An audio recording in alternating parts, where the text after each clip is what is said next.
জয় বাবা লোকনাথ, জয় জয় বাবা লোকনাথ, তব চরণে দাও ঠাঁই। জয় বাবা লোকনাথ, জয় জয় বাবা লোকনাথ, তব চরণে দাও ঠাঁই। চরণ ধরি বিনা ওপারে যাওয়ার কোনো উপায় নাই। জয় বাবা লোকনাথ, জয় জয় বাবা লোকনাথ।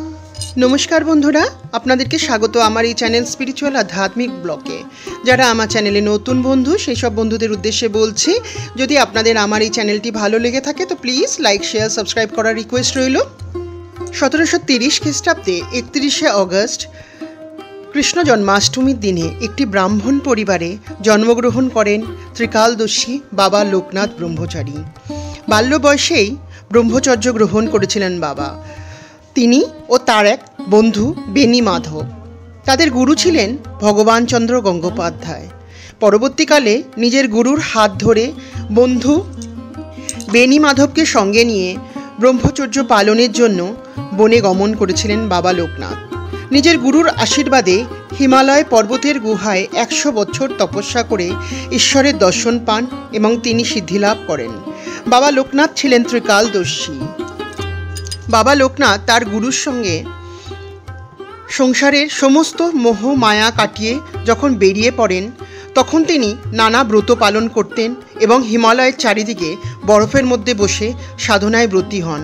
বাবা লোকনাথ নিজের গুরুর আশীর্বাদে হিমালয় পর্বতের গুহায় 100 বছর তপস্যার পর সিদ্ধিলাভ করেন এবং ঈশ্বরের দেখা পান। গুরু ভগবান গাঙ্গুলি একদিন দেখেন যে লোকনাথ বাবা নেই, সেই জায়গায় বসে আছেন স্বয়ং দেবাদিদেব মহাদেব। এরপর বাবা লোকনাথ সিদ্ধিলাভ করে হিমালয় থেকে নেমে আসেন তার ভক্তদের উদ্ধার করতে। বন্ধুরা, বাবা লোকনাথ তার ভক্তদের উদ্দেশ্যে বলেছেন, আমাকে বাবা বলে যে ডাকবে সেই আমার কৃপা পাবে।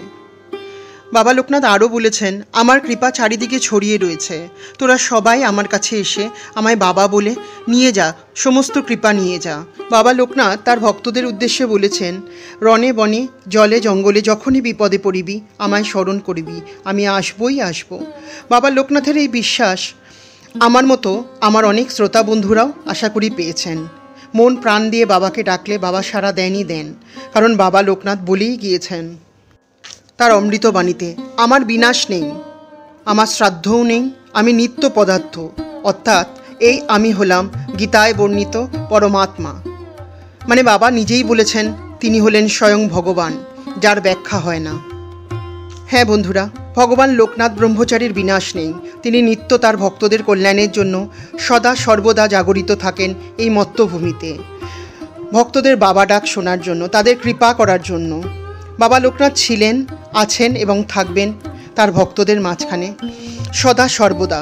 তার ভক্তবৃন্দের সাথে তিনি তার এই অমৃত বাণীতে বলে গিয়েছেন তার রক্ষা করার কথা তার ভক্তবৃন্দকে। আজকের এপিসোডটা নিশ্চয়ই আপনাদের খুব ভালো লেগেছে।